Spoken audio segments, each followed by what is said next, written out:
এই যে আজকে শুরু করলাম। আমার আজকে বাসার পাশের কচুর শাক দিয়ে কচুর শাক কাটে নিলাম। একদম আমার রুমের টিনের পাশে আমার শাকগুলো হয়েছে। তো রুমটা তো ভেঙে ফেলবো, ওই জন্য শাকগুলো এখান থেকে নিয়ে ফেললাম। একটু কচুর লতিও ছিল, নিয়ে ফেললাম। তো সবাই কেমন আছেন? সবাইকে আসসালামু আলাইকুম। আশা করি সবাই কেউ ভালো নাই। আশা করি আপনারা তারপরেও ভালো থাকার চেষ্টা করবেন। সবাই সব সব যে যেখান থেকে আছেন সবাই সতর্ক থাকবেন, এই আশাই এই দোয়াই করি।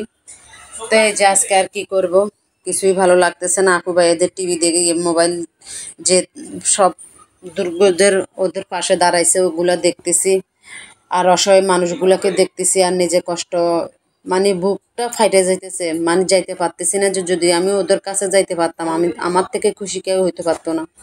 তো কি করব, তো যাওয়া তো এখানে যাবে না, ওখানে যাওয়া নিষিদ্ধ। যারা ত্রাণ দিচ্ছে ওরাই নিজেরাই যেতে পারতেছে না, আর আমি ওখানে যাই কি করব? তারপর দূর থেকে ওদের জন্য একটু দোয়া করতেছি, আর কি করবো, এছাড়া আর কিছু করার নাই। তো আজকে এই যে আমাদের এখানে কোনো মাছ আলা কোনো সবজি আলা কেউ আসে না।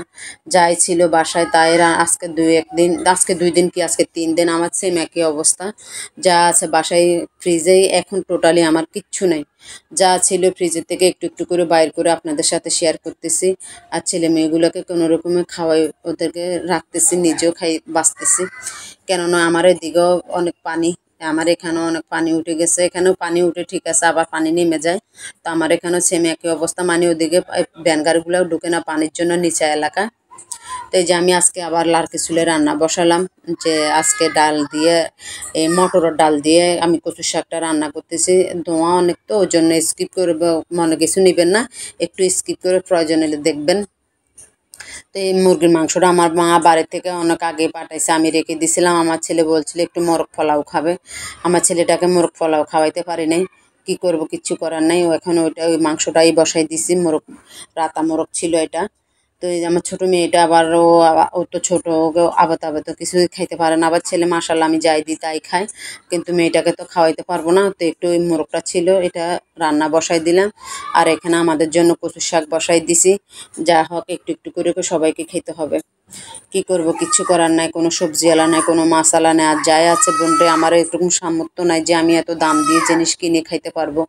প্রতিটা জিনিসের দাম বাড়ছে, যে দুর্যোগ আসে না, মানে প্রতিটা জিনিসের দোকানদাররা কি একটা অবস্থা করছে জানে না। আপু ভাইয়ারা অনেক কষ্টতে আছি, আল্লাহ যেন এই দুর্যোগ থেকে সবাইকে রক্ষা করে। তো আমার মাংসটা হয়ে গেছে, আমি একটা নতুন পাতিলে নিছি। শাকের জন্য একটু পোড়ামরিচ স্টাইলে নিছি, যে পোড়ামরিচ আবার একটু রসুন আগেও দিছি, আপনাদেরকে দেখাই দিছি, রসুনও দিছি। আবার একটু বাগান না দিলে কচু শাকে তো ভালো লাগে না, একটু অফ ক্যামেরাতে একটু জিরার গুঁড়োও দিছি। মন দিল ভালো নয়, ওই জন্য পুরোটা দেখাইতে পারেন, একটু টালা জিরার গুঁড়া পরবর্তীতে দিলে হবে। তো আপু ভাইয়েরা আমরা কচুর শাকটা এভাবে যদি না খেয়ে থাকেন একটু খেয়ে দেখবেন। আর আমি তো চিংড়ি মাছ দিই না, এইভাবে রান্না করলে একটু চিংড়ি মাছ দিবেন, দেখবেন যে কচুর শাকগুলো অনেক মজা হয়েছে। আজ এই পর্যন্ত, সবাইকে আল্লাহ হাফেজ।